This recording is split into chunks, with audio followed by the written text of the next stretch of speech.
Olá, gente querida do coração verde e amarelo, mais uma edição muito especial e imperdível do seu jornal Foco do Brasil, compromisso com a verdade, as informações do nosso país, do governo federal e do presidente Jair Bolsonaro. Deixe seu comentário de qual lugar abençoado do Brasil ou do mundo você nos assiste, participe do chat ao vivo, gratidão pela sua audiência. A publicidade que você assiste, a atenção que você dá e também o apoio dos membros, é isso que mantém esse trabalho de levar o melhor do Brasil aos brasileiros. E vamos agora às notícias desta edição.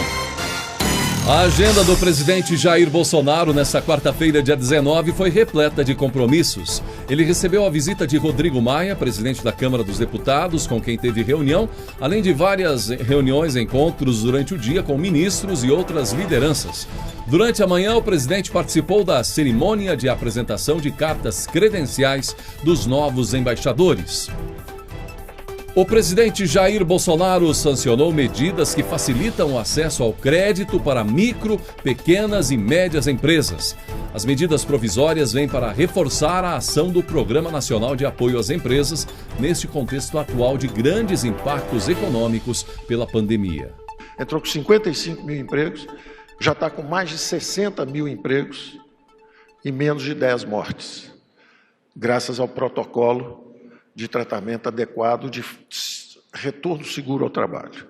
Então, com a construção civil expandindo e gerando emprego por um lado, com as exportações firmes do outro lado, e com os programas de crédito que nós fomos aperfeiçoando, o Brasil está voltando em V. Todos os indicadores mostram que a queda foi súbita, bruta, forte, mas o Brasil está voltando em V. Um V da Nike. Um V que a volta é mais lenta do que a queda, mas ela é segura. O piso foi em abril, maio as vendas já foram bem acima de abril, todos os indicadores, arrecadação, vendas, consumo de energia elétrica, junho maiores do que maio, julho maiores que junho e agosto já maiores do que julho. Ajudamos 100 mil empresas, 112 mil empresas, mas estava muito restritivo, então nós agora expandimos e esperamos, flexibilizamos um pouco o programa. Pode ser que a empresa precise de capital de giro para outras coisas, que não seja só para a folha de pagamento. Então, flexibilizamos um pouco o programa e esperamos mais do que dobrar o alcance do programa. Vão ser 200 mil empresas nos próximos meses. E esse dinheiro, que era para as grandes, para muito grandes, e para as pequenas e médias, que já estava fluindo, a esse dinheiro nós tivemos que adicionar também o Pronamp, que é o outro programa que chega para micro e pequena e média. E aí aconteceu algo que nunca tinha acontecido antes.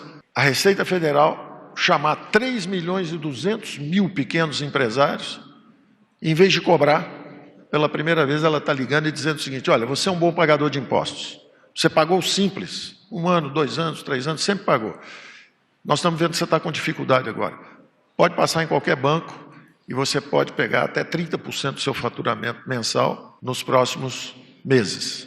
Tem capital de giro para vocês. Então o programa está sendo um sucesso, está saindo e nós estamos calibrando mais. Então o dinheiro finalmente chegou à ponta.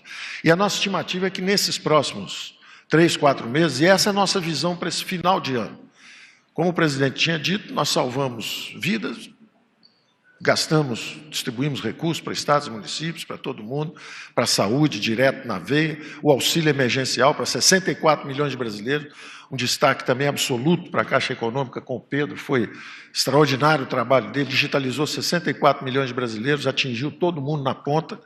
Então nós vamos ter um fim de ano, onde estão entrando também os recursos do FGTS, são mais 30 e poucos bilhões de um lado, o dinheiro está chegando na ponta finalmente. Nós começamos irrigando lá em cima, ele foi descendo, descendo, descendo, nós fomos aperfeiçoando os programas, cada programa foi melhor desenhado que o anterior. Essas 2 medidas que nós estamos assinando hoje são exatamente aperfeiçoamentos desses programas anteriores. E vamos aí nesses próximos 3, 4 meses, então vai ter muito crédito para empurrar a economia. O Brasil é o país emergente que mais expandiu o crédito, da mesma forma que foi o país que mais auxiliou os desassistidos e protegeu os vulneráveis. Gastamos 10% do PIB para proteger os vulneráveis, expandimos o potencial de crédito em 1 trilhão, e tudo isso agora está empurrando a economia nesse final de ano. Eu agradeço muito a confiança do presidente. O Hemingway dizia que só há uma forma de você saber se você pode confiar em alguém: confiando. Desde que eu conheci o presidente, eu confiei. E ele não faltou a confiança nunca. E eu espero também não ter faltado em nenhum momento. Eu estou tão ligado ao Paulo Guedes, mas tão ligado, que eu moro no Alvorada, ele mora no Torto. Eu não sei qual ministro vai ser demitido na presente semana pela grande mídia. Eu não estou esperando quem é a bola da vez. Realmente, desde quando estourou a pandemia, eu fiz um pronunciamento à nação. Obviamente, fui duramente criticado. E eu entendi que, pelas críticas, a exemplo do meu discurso na ONU, estava no caminho certo. Lá eu havia dito, temos 2 problemas pela frente: o vírus e o desemprego. São 2 assuntos que devemos tratar com responsabilidade, mas simultaneamente. A turma do Fica em Casa e a turma do Contra começou a dizer que eu era insensível e não estava preocupado com a vida das pessoas. E dizendo sempre, Paulo Guedes, que a economia você recupera, a vida não. Olha, uma quebradeira na economia, não precisa ser médico para dizer isso, nem economista. As causas, o efeito colateral disso é muito, mas muito pior que o próprio vírus. Hoje em dia, já se começa a notar que lá atrás, o governo, que quando eu falo, o governo todo fala, estava no caminho certo. Enquanto se fechava quase tudo no Brasil, nós aqui não paramos, em especial com a equipe econômica, trabalhando, buscando meios para que empregos, então, não fossem destruídos. E as propostas apresentadas por nós foram excepcionais. Então, o que eu falo nesse momento, após sancionar um projeto de lei de conversão que leva meios para que o crédito fique mais disponível e juros mais acessíveis para a classe trabalhadora no Brasil. Isso daí nos ajuda realmente, dá mais um grande passo, que nós podemos talvez estar ultimando as últimas medidas do governo para que voltemos à normalidade no Brasil. E tome dinheiro para estados e municípios. O presidente Jair Bolsonaro sancionou a medida provisória 938, que destina 16 bilhões para reforçar o repasse da União aos fundos de participação dos estados e dos municípios. O texto foi assinado em razão de perdas na arrecadação em fundos em função com a pandemia de coronavírus. De acordo com a Secretaria-Geral da Presidência da República, o projeto aprovado amplia o prazo da compensação para os meses de julho a novembro, com um limite mensal para repasses de até aproximadamente 2 bilhões de reais a partir do mês de julho deste ano. Está aí, para quem ainda questiona o que o governo federal tem feito na pandemia, mais uma resposta. Espera-se que o dinheiro seja bem utilizado, não é? Nos estados e também nas prefeituras. E falando em fazer a diferença aí no seu município, onde a vida acontece, o governo federal deve lançar em janeiro de 2021 o Renda Brasil. O ministro da Economia, Paulo Guedes, deve enviar nas próximas semanas ao Congresso Nacional a proposta do programa Renda Brasil, que deve atender, além dos 14 milhões de pessoas inscritas no programa Bolsa Família, mais 6 ou 7 milhões de brasileiros que se beneficiaram com o programa do auxílio emergencial do governo federal. Hoje, o Bolsa Família paga R$ 190. Com a aprovação do Renda Brasil, deve passar a pagar R$ 300. Em entrevista coletiva recente, o ministro Paulo Guedes falou sobre um outro programa que está sendo estudado pelo governo federal, o Verde Amarelo, que tem como objetivo recolocar no mercado de trabalho cerca de 30 milhões de brasileiros. Paulo Guedes também falou sobre a importância do auxílio emergencial proposto pelo governo federal para a manutenção da economia durante este período de pandemia. Ele disse também que o objetivo agora é manter os programas sociais de forma responsável fiscalmente, sem populismo. Nós sabemos que, infelizmente, muitos brasileiros ainda dependem dessa ajuda do governo, mas esperamos que em breve os brasileiros possam, de uma maneira geral, ser contemplados com o emprego, que é o melhor programa social que existe. De Brasília, Andréia Luiza Matias.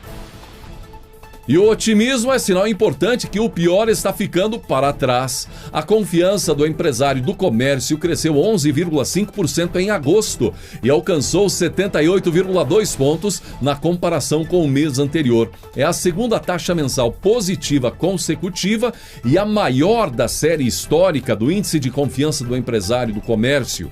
De acordo com a CNC, apesar de permanecer na zona de avaliação pessimista, que é abaixo dos 100 pontos, por conta da queda nos meses iniciais da pandemia, a alta mensal foi a maior desde o início da realização da pesquisa, em abril de 2011. Para o presidente da CNC, José Roberto Tadros, a retomada econômica do país se dá de forma gradual, porque a redução em praticamente todos os segmentos foi bastante intensa durante a pandemia do novo coronavírus. Na visão dele, os indicadores de atividade dos principais setores da economia têm mostrado que o fundo do poço da crise foi em abril. Tadros destacou a influência do comércio eletrônico no setor como resposta à pandemia. Ele defendeu a necessidade da reabertura gradativa do comércio não essencial. Apesar das restrições que a Covid-19 ainda impõe para as vendas físicas, o varejo tem viabilizado parte do faturamento pelo comércio eletrônico e outros canais digitais, disse. E a forma aterrorizante que alguns veículos da imprensa e até políticos lidaram com a pandemia até aqui trouxe vários sérios problemas para o povo brasileiro.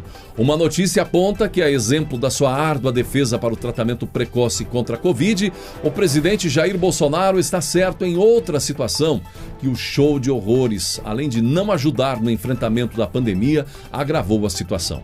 A Organização Pan-Americana da Saúde voltou a alertar a gravidade da situação da saúde mental. Segundo dados levantados pela instituição, aflições mentais como ansiedade e depressão atingiram um pico inédito nas Américas, incluindo no Brasil. O estresse imposto pela quarentena, pelo isolamento social e pela possibilidade de contágio foram elementos-chave para o aumento. A pandemia de Covid-19 causou uma crise de saúde mental em uma escala que nunca vimos antes, diz a diretoria da organização. E não são apenas os problemas de saúde mental que foram intensificados pela pandemia. Com o maior consumo de álcool e drogas, os casos de violência doméstica também se agravaram com o isolamento. O levantamento da OPAS mostra